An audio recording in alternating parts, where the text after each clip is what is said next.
తెలంగాణకు పెట్టుబడులు తేవడమే లక్ష్యంగా సాగుతున్న సీఎం రేవంత్ రెడ్డి అమెరికా పర్యటన ముగిసింది. దీంతో ఆయన అక్కడి నుంచి దక్షిణ కొరియాలోని సియోల్ నగరానికి చేరుకున్నారు. అక్కడ ఎల్జీ కంపెనీకి చెందిన ఎల్ఎస్ కార్ప్ ప్రతినిధులతో సీఎం రేవంత్ రెడ్డి భేటీ అయ్యారు. తెలంగాణలో ఎలక్ట్రిక్ కేబుల్స్, గ్యాస్ ఏజెన్సీస్, బ్యాటరీల తయారీ తదితర అంశాలపై చర్చించారు.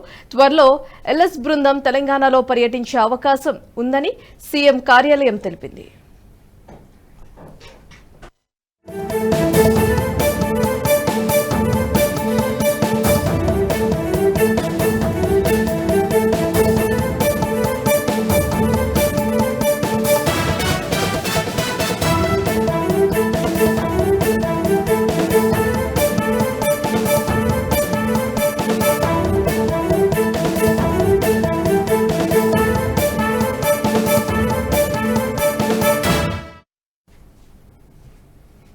అయితే సీఎం రేవంత్ రెడ్డి సౌత్ కొరియాలో 2 రోజుల పాటు వివిధ విదేశీ ప్రతినిధులను కలుసుకున్నారు.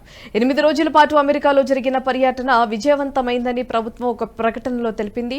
సీఎం రేవంత్ రెడ్డి నిర్వహించిన సమీక్ష సమావేశాల ఫలితంగా 19 కంపెనీల ప్రతినిధులు తెలంగాణలో 31,532 కోట్ల పెట్టుబడులు పెట్టేందుకు ముందుకు వచ్చినట్లుగా పేర్కొన్నారు.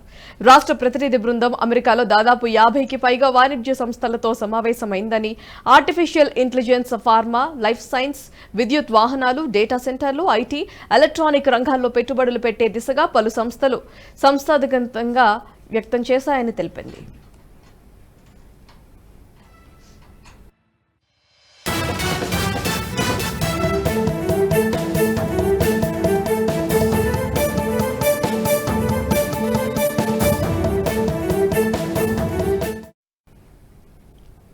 ఈ వీడియో మీకు నచ్చినట్టయితే లైక్ చేయండి, 10 మందికి షేర్ చేయండి. అలాగే కామెంట్ల రూపంలో మీ అభిప్రాయాలను మాతో పంచుకోండి. Nationalist hub group of channels ను సబ్స్క్రైబ్ చేసుకుని తెలుగునాట జాతీయవాద జర్నలిజాన్ని ప్రోత్సహించండి. ఈ వీడియో కింద ఉన్న బెల్ ఐకాన్ పై క్లిక్ చేయడం మర్చిపోవద్దు.